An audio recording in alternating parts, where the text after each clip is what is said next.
recognizing I am loved/ignoring the lies. Therefore, I recognized how important love is. I was changing my overall perspective as God revealed a better life than the one I had had. When I realized I was forgiven, I recognized I was loved. This gave me the desire to be tolerant of others, which then led to being able to love others. I became more understanding of their pains and beliefs. I recognized I was no different as I realized where they were, I was. Moreover, I could not have empathy unless I could surrender to love. Surrendering to God while laying down all my bad and empty interests for what God said I needed. All my wants did not matter anymore. God's good desires, interests He now could provide, filled the void.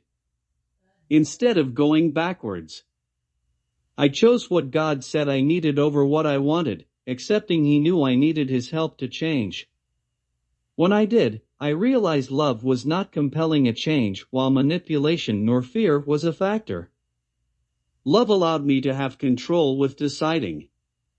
Through this I allowed love to heal my brokenness. I recognized how important others are to God. I acknowledged I was too. This confidence love gave me supplied desire to help them heal through my experiences I have gone through. Helped me empathize. Both pain and healing overpowered these fears of rejection. I no longer feared being hurt all over again. Why? Love was able to build and mold my character. I understood my pain was theirs, while my own sorrow was their sorrow.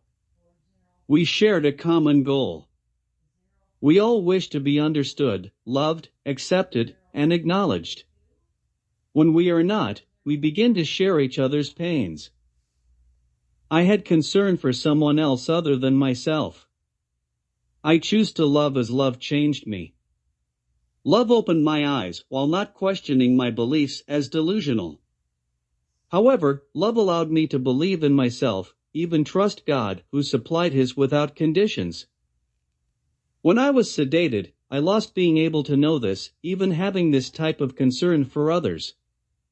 I lost the ability to understand love with the truth of its origin, where it comes from, who it is, and the surrender to its power. God's love was calm and did not force me to love Him. I was willing to surrender to love, not being controlled. I know His love was gentle. I found out I was surrendering to the lies before. These are reasons why I am not afraid of the outcome of my choice to take my case to the Supreme Court. Love gave me a reason to be hopeful. Love gave me a purpose while not making me feel helpless while controlling my decisions. Love helped me heal emotionally and understand what has occurred in my case. This leads me to acknowledge.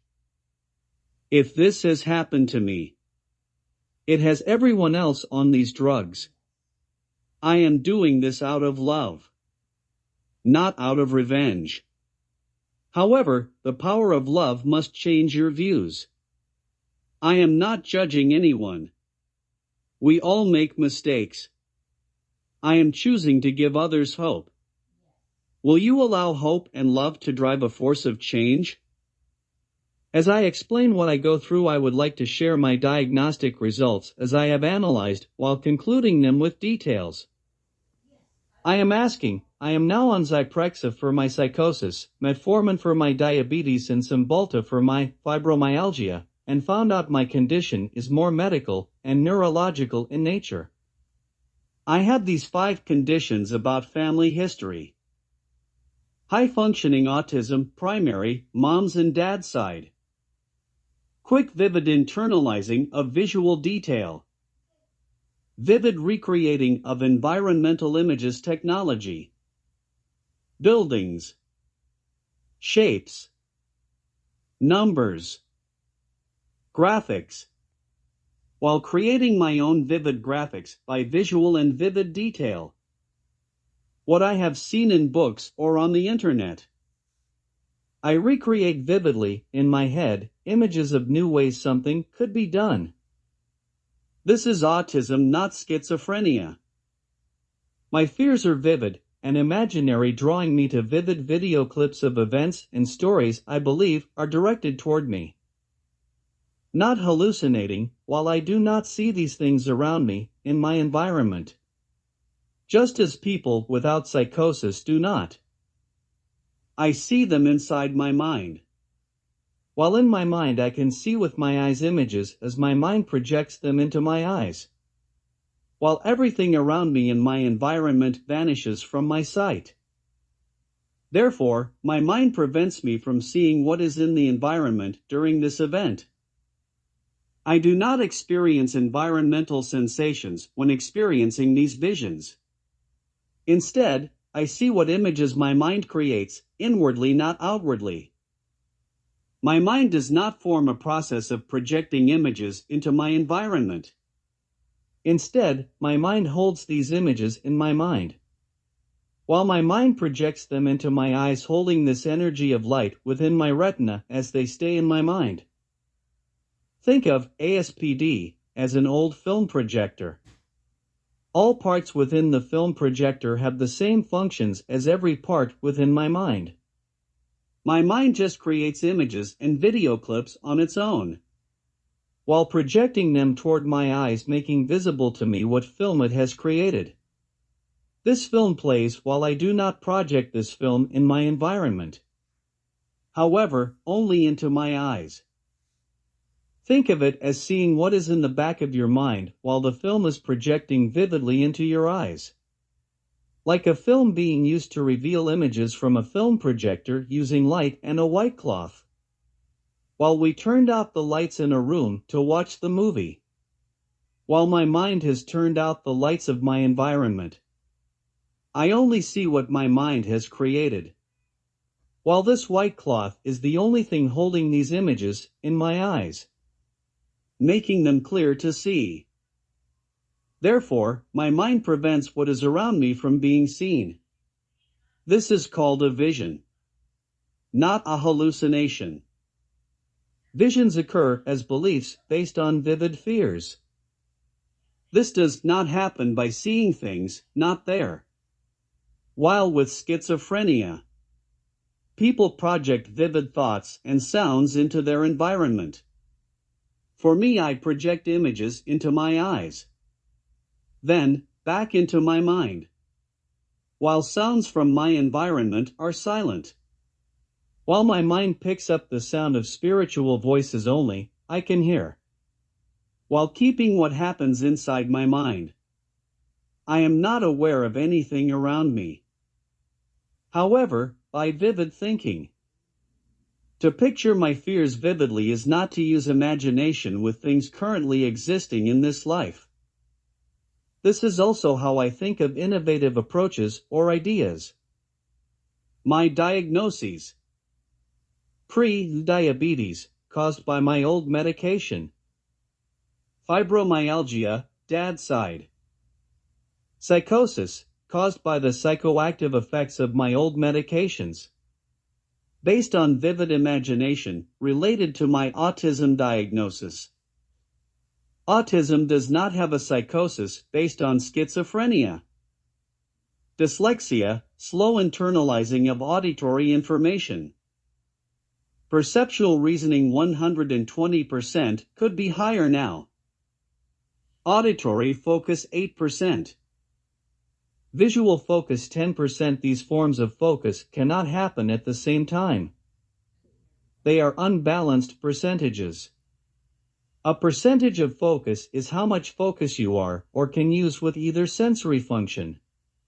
8% equals 8%, 10% equals 10%, 10% and 8% cannot coordinate as one focus. They cannot, as they are forced into working independently. Yes, from what I've noticed about myself. A percentage of focus must be the same for both vivid thoughts and auditory sound to work at the same time. When I get frustrated with someone, it is because I am vividly and visually focused on my interests. While they speak, I must divert from visual and vivid to auditory alone. My vivid thought is drawing me to important things. However, to me what is being said, even what is being directed, does not matter more than what I am thinking vividly. While my visual percentage is higher than my auditory, I don't like moving my focus off what I am doing to listen to anyone direct me to do what they need done. Moving from visual to auditory is a change in what I know needs to be done, to what someone else needs done from me. To me, what I am doing is more important. While God's thoughts are directing me, His direction is more important to me. While vivid images change on their own, without personal control, I never decide what comes or goes. Sight becomes a reaction for this change as well sound, senses. Meaning, depending on which one is used, active at any given moment, or which one changes to another, now active, is dependent on focus and attention with interest. This process is much faster by having an epiphany while thinking in pictures while using imagination. Therefore, visual information turns into vivid creativity. Problem solving, vividly imagining while analyzing. My mind analyzes like a computer algorithm, computer-based analysis. These conditions can be treated with a proper balance of food, salts, sugars, and proteins. These can help balance my mood, irritability, intolerance, frustrations, impatience with people, my autism, fibromyalgia. Diabetes and their imbalances are why I get irritable so easily. All three affect me neurologically, emotionally, and my choices in how I respond. Therefore, can you come to a point in agreeing with me? My ideologies are not what mental health originally thought. I was never paranoid. I am confident while frustrated I am not getting recognition for knowing myself better than mental health. I was cautious of their intentions. While I understood my body and recognized I had been misdiagnosed, I could not have desire to reach out to find out what the truth was. Until I was off the wrong drugs. Not sedated. Not confused. While being self-aware. I needed desire and motivation. While able to experience an epiphany. Having clarity allowed me to experience myself while ability would reveal itself. P.S. I began writing in hopes I would be of use to someone in the future. Maybe no one would acknowledge me now. However, I had faith if I wrote down my thoughts. Someone may find them unexpectedly, while useful to them. I knew my thoughts were better expressed on paper, while made clearer than when I am talking with someone.